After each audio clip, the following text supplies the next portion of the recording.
So definite integral will always give us a number because it's the exact area under the curve. So now we've got this indefinite integral. So it's just an antiderivative, so plus c comes back into play. So antiderivative of x squared is x cubed over 3. And so what that means, if I draw the family of solutions, so if c is equal to 0, that's an answer. If c is equal to -1, that's an answer. If c is equal to 1, that's an answer. So I get a family of solutions from an antiderivative. Okay, let's remind ourselves. We'll always be putting in the plus c with these indefinite integrals.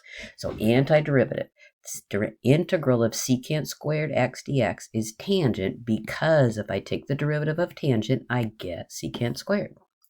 The antiderivative of cosecant cotangent is negative cosecant of x because the derivative, of cosecant is of negative cosecant is positive cosecant cotangent.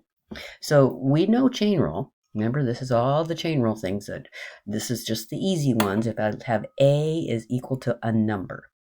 So if I wanted to take the integral of cosine of 3x, not the derivative, but the integral, would the answer of sine of 3x work?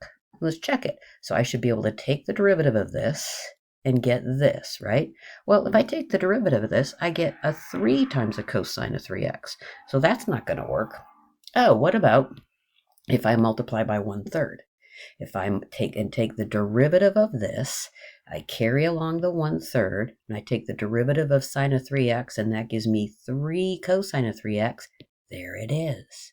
So that means the antiderivative of cosine of 3x dx is 1/3 sine of 3x. So this little number 1/3 here is undoing the chain rule.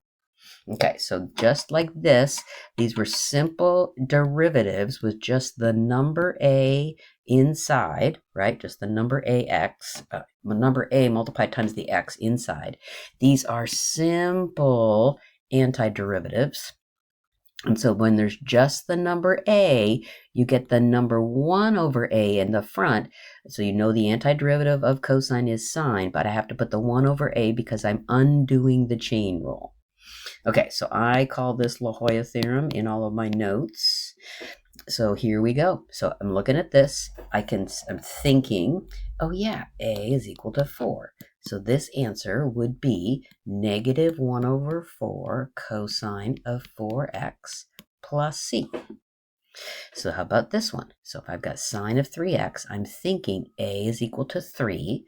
So I'm going to say cosine of 3x, carry the negative, and I'm going to have a 1/3 plus a c. Okay, let's try cosine of 5x. So I know the antiderivative of cosine is sine. Carry the angle, and I multiply by the 1/5 to undo the chain rule. In number 4 here, the a is 1/2. So the a being 1/2, I'm going to take 1 over 1/2, which is 2, sine of x over 2 plus c. I know the antiderivative of secant squared is tangent. So I'll have tangent of 2x. And then I'm going to have 1 over the a, 1 over 2 on the front, undoing the chain rule. So here the a is 1/4. So I'll have 4 tangent of 4, x over 4. Whoops, I wrote that wrong. X over 4 plus c. So I want you to kind of memorize this little pattern so that it'll save you time. So that I know the antiderivative will be secant. I carry the 4x and I multiply by 1 over 4 because that'll undo the chain rule. Here I've got a is equal to 1/3, so I'll get 3 secant of x over 3 plus c. And then what do we know the antiderivative of, what can I take the derivative of to get cosecant squared? That'll be negative cotangent, carry the angle, and then multiply by 1 over the angle. And here the a is 4, so I'll get a -4 cotangent, and then x over 4 plus c. Okay, here we got, I put another put a cosecant cotangent, so you know that that's negative cosecant of 5x, and then a 1 over 5 plus a c.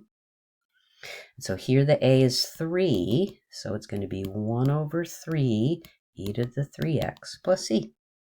Here the a is negative 1, so 1 over negative 1 is just negative e to the negative x plus c. And then e to the x over 4, the a is 1/4, so it's 4e to the x over 4 plus c. Okay, so, oh, this is in the wrong order.